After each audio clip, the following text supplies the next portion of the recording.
2, 1. Cada año como católicos vivimos esta festividad llamada Cuaresma, la cual nos invita a vivir una vida de reflexión, ayuno y oración. Pero ¿de dónde viene la tradición de la Cuaresma?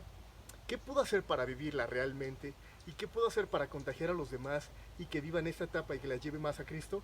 No te pierdas este video porque aclararemos todas tus dudas y buscaremos la manera correcta de poder llegar a la santidad a través de esta hermosa celebración que es la Cuaresma. La tradición de vivir estos 40 días en ayuno y oración no viene de un invento católico, sino que es tomado de nuestros hermanos mayores que son los judíos, los cuales ellos nos revelan a través del Antiguo Testamento que el pueblo de Israel, cuando iba a ser liberado del pueblo de egipcio, duraron 40 años en el desierto y revelan también que fue una... La historia nos cuenta que el día que fue liberado el pueblo de Israel a manos del imperio egipcio fue una noche de luna llena, el cual le favoreció muchísimo al pueblo de Israel para que ellos no pudieran encender sus lámparas y así pasar entre la noche sin ser detectados por el ejército egipcio. Después de que el pueblo judío llegó a la tierra prometida, cada año ellos celebran la tradicional Pascua, que es el recordatorio de que fueron liberados del imperio egipcio, el cual nuestro Señor Jesucristo también celebraba. Y Él también vivió sus 40 días de ayuno y oración, como nos lo dicen los evangelios, el cual los pasó en el desierto completamente solo, sin ni una gota de agua y solamente alimentándose de la oración. En esos días tuvo varias tentaciones que el demonio les puso. Y las 3 tentaciones que vivió Jesús fueron el tener, el poder y la egolatría o la superioridad. En el tener, el diablo le dijo a Jesús: si en verdad eres el Hijo de Dios, dile a esa piedra que se convierta en pan. Jesús le contestó: no solo de pan vive el hombre. En el poder, el diablo le dijo a Jesús: todo lo que alcanzan a ver tus ojos es mío, se me fue dado, pero si te arrodillas ante mí, yo te lo doy. Y Jesús le contestó: solamente al Señor tu Dios adorarás. Y la tercera tentación es la egolatría o la soberbia, en el cual el demonio le dijo a Jesús: si en verdad eres el Hijo de Dios, aviéntate desde aquí, porque está escrito que el Señor enviará a sus ángeles para que sostengan en tus manos, para que tus pies no tropiecen con piedra alguna. Y el Señor le contestó: no tentarás al Señor tu Dios. La tradición de vivir la Cuaresma y la Pascua no es nueva, sino que los discípulos, después de la resurrección de Cristo, ellos buscaban que las comunidades vivieran de una manera real lo que era la Cuaresma y la Pascua, pero no fue hasta en el Concilio Ecuménico del año 325 que se mencionó por primera vez la palabra Cuaresma, que quiere decir primavera. Pero no fue hasta finales del siglo IV cuando la costumbre se empezó a extender tanto en Oriente como en Occidente. Y quizá como muchos de nosotros te has hecho la pregunta, ¿por qué cada año se tienen que cambiar las fechas de la Semana Santa? De lo que es jueves, viernes y sábado y domingo de resurrección. De repente como que no entendemos esa parte, porque tenemos fechas litúrgicas que se quedan exactamente como es. Por ejemplo, la Navidad y varias de esas fechas que celebramos con mucha alegría. Pero ¿por qué pasa esto en la Cuaresma? Para los católicos, la celebración de la Pascua y Semana Santa es la fecha más importante del calendario litúrgico, porque en esa fecha se recuerda la muerte y la resurrección de nuestro Señor Jesucristo. Y así como diría San Pablo en una de sus cartas, si Cristo no hubiera resucitado, vana sería nuestra fe. Es de ahí que se desprende que la fecha de Domingo de Resurrección es la más importante de todas, más que Navidad, porque en Navidad celebramos el nacimiento de Cristo. Pero en esta semana sagrada, santa, celebramos el hecho de que Cristo haya muerto por nosotros, por nuestros pecados y para la salvación de cada uno de nosotros. De hecho, en los primeros 3 siglos de la fe, era la única fecha que se celebraba. El origen de la fecha es que la muerte de nuestro Señor Jesucristo ocurrió cerca de la fiesta de Pascua judía. Y los evangelios nos hacen testigos de esto, ya que nos relatan que Jesús celebró con sus discípulos la última cena, donde era tradición reunirse con sus discípulos y poder partir el pan y el vino con todos los demás. todos ellos recordaban la salida del pueblo de Israel desde Egipto hacia la tierra prometida. Los judíos, de acuerdo a sus normas, deben celebrar cada año esta celebración el día 15 en el mes de Nisan, que empieza con la primer luna nueva de primavera. Es decir, el primer plenulio de primavera, independientemente del día de la semana que toque.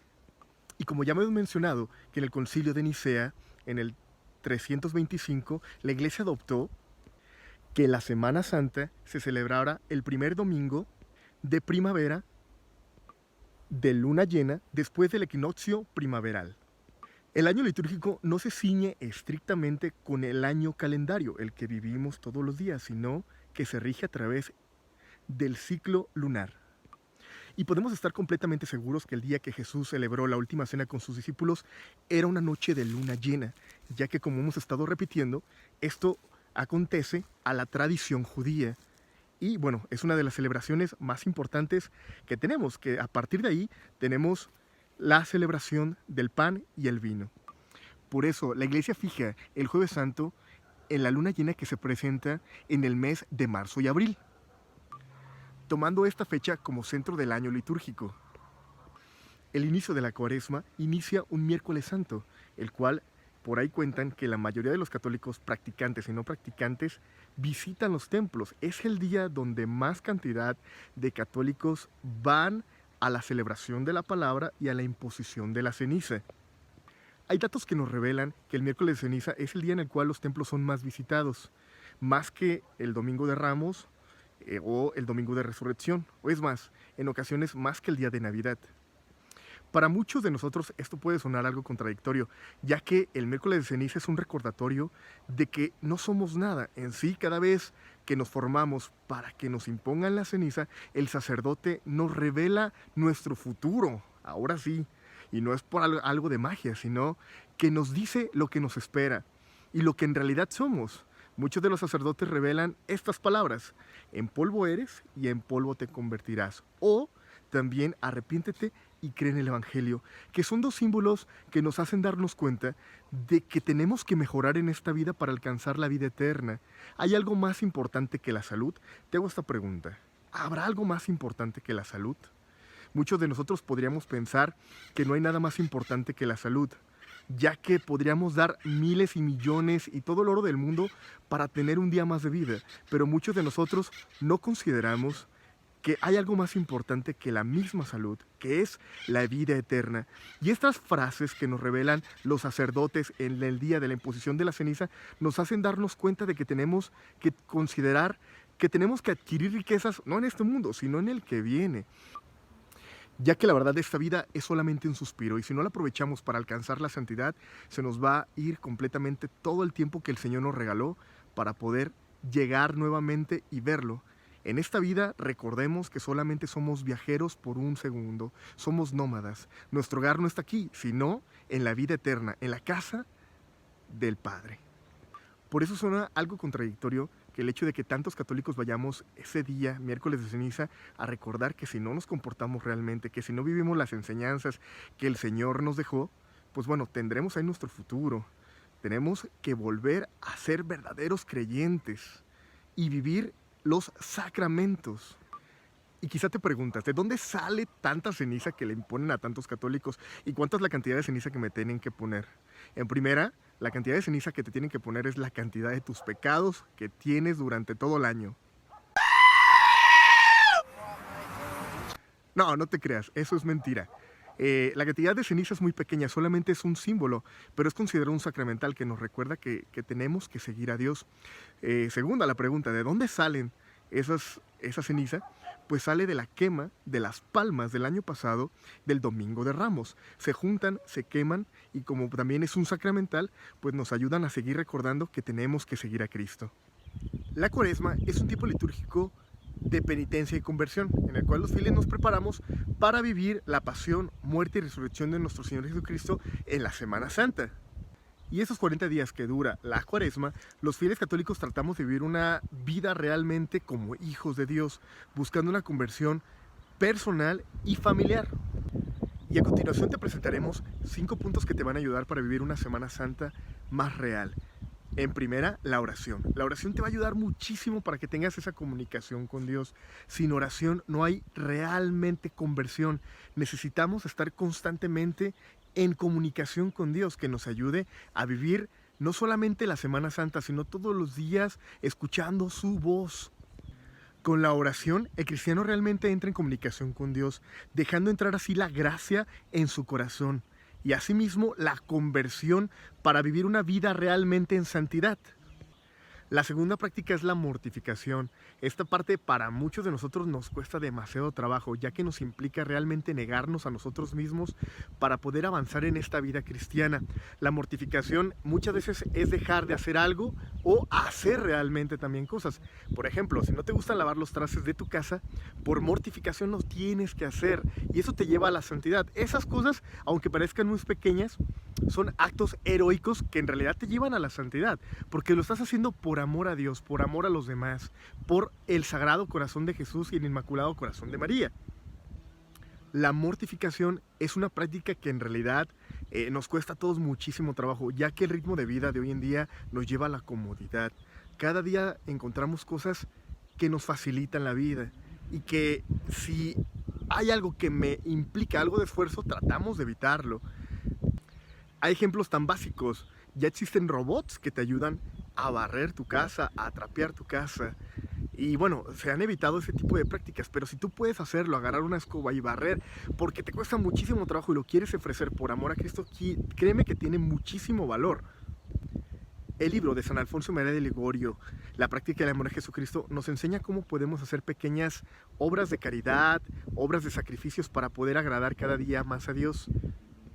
Hay una frase que revela el libro que a mí me encanta y dice así: más vale que laves un plato por amor a Dios en tu casa que mover montañas por vanidad.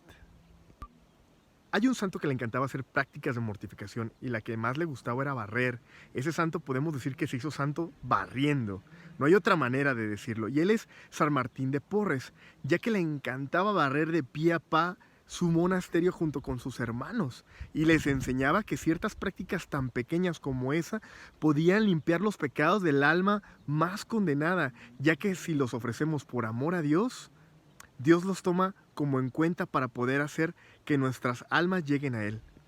Las prácticas de mortificación pueden variar dependiendo del estilo de la necesidad del alma, una de las cuales pueden ser, si una persona te cae mal, tienes que sonreírle, tienes que agradarle. Y bueno, una de las santas que hizo esta práctica constantemente era Santa Teresita del Niño Jesús, que ella nos revela en su libro que había una religiosa compañera de ella que la verdad no le caía absolutamente bien, pero ella por amor a Dios trataba de que fuera su mejor amiga. Y así lo logró, al grado de que la otra persona pensaba todo el tiempo que era su mejor amiga. La tercera práctica es la caridad, ya que con ella logramos que el rostro de Cristo pueda ser visto a las personas y pueda ser tocado a través de las acciones que podamos realizar nosotros. El simple hecho de poder dar una sonrisa, una moneda, un lonche, algo de comida a una persona que lo necesita, eso ayuda bastante al mundo a poder ver nuevamente a Jesucristo en las personas, que es el objetivo, que Cristo se revele en nosotros para poder ser nosotros Cristos vivos en estos momentos de necesidad. Los santos buscaban que esta práctica de la caridad se realizara todos los días, ya que con ella se revela el rostro de Cristo en las personas. Y bueno, a muchos santos no les fue tan bien haciendo este tipo de prácticas, porque la mayoría de las personas no están acostumbradas a que alguien les sonría, que les haga obras de caridad, y muchos de ellos, pues bueno, somos medio hurañas. Cuando alguien nos trata bien, pensamos que busca algo de ventaja. Una de las historias que me gusta mucho es la de San Juan Bosco, ya que nos revela que la primera vez que él buscó ayudar a unos jóvenes en la intención que tenía del oratorio, que los invitó a dormir a su casa, haciendo una obra de caridad, no solamente pues dándoles de comida, un techo, y bueno, y buscaba también darles algún empleo, una dignidad. El primer día que los invitó, ese día ellos le robaron a San Juan Bosco, le robaron las cobijas, le robaron pertenencias que eran de él. Y pues uno cuando le sucede algo así, cuando trata de que Cristo entre en los corazones de personas que no lo quieren aceptar, pues bueno, muchos de nosotros nos daríamos por vencidos. Cuenta la historia de San Juan Bosco que él, por hacer más obras de caridad, se los volvió a encontrar en la calle. y los volvió a invitar, a grado de que esos jóvenes se convirtieron por completo, porque San Juan Bosco no se dio por vencido, sabía que iba a ser una obra, una práctica difícil, pero no imposible, ya que para Dios no existe lo imposible. La cuarta práctica es el ayuno. Y esta es la más complicada para muchos de nosotros, que ya nos hace falta un buen ayuno para bajar de peso. Pero en realidad esa no es la idea del ayuno, sino que el ayuno va combinado con la oración, porque solamente ayunas y no haces oración es una simple dieta. La iglesia nos pide poder ayunar solamente 2 días al año, que es el miércoles de ceniza y el viernes santo. Pero para muchos de nosotros la forma de ayunar yo creo que no es la correcta, ya que en México la tradición es ayunar el miércoles de ceniza y los viernes consecutivos hasta que se cumplan los 40 días.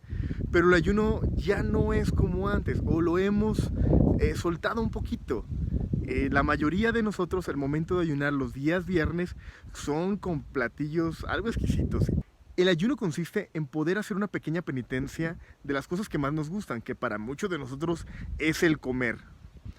El poder ofrecer aquel gusto que te encantaba por amor a Cristo es algo que en realidad ayuda muchísimo a tu cuerpo, ya que no lo estás permitiendo que Él te domine a ti, sino tú estás dominando a tu cuerpo. En las cartas de Santo Santiago nos dicen que quien domina su cuerpo es un hombre perfecto. Y la idea de nosotros es tratar de llegar a una perfección en la santidad. Y el ayuno ayuda muchísimo a eso. Recordemos que hay citas bíblicas que nos revelan la importancia del ayuno.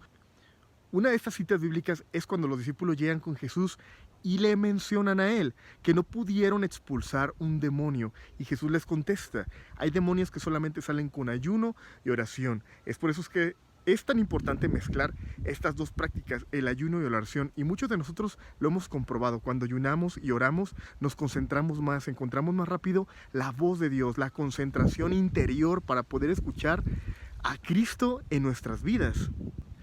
El ayuno es algo que constantemente también hacían los santos. Uno de los santos que nos enseñan el valor del ayuno es el santo cura de Ars, que él ayunó durante 30 años solamente consumiendo papas frías.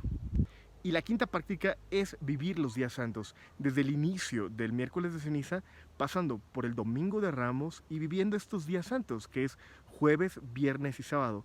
El jueves, que es el día de la institución de la Eucaristía y la última cena, como la recordamos, el viernes, que es el día de la pasión y muerte de nuestro Señor, y el sábado de gloria, que conlleva también al domingo de resurrección. Si nosotros nos enfocamos a vivir estos días como tiene que ser, la vida del cristiano crecerá en santidad a un 1000%, ya que la mayoría de los santos buscaba vivir estos días únicos y que otras personas pudieran enamorarse de ellos.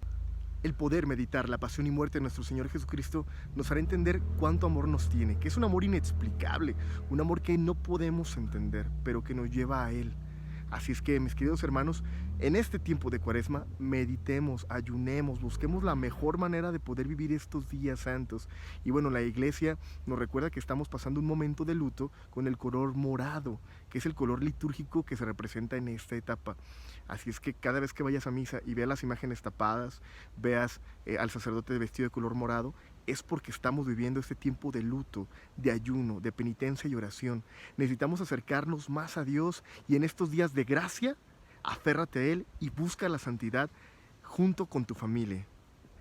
No olvidando que Cristo resucitó por ti y por mí, para que tuviéramos salvación y vida eterna. Así es que vive esta Pascua como nunca, si nunca la habías vivido realmente como tiene que ser, y te ibas a la playa y te ibas de vacaciones y no aprovechabas los días realmente de vivirlos en santidad, aprovéchalos, que el tiempo se nos va muy rápido. Así es que, mi hermano, felices Pascuas, que Cristo resucite en tu corazón.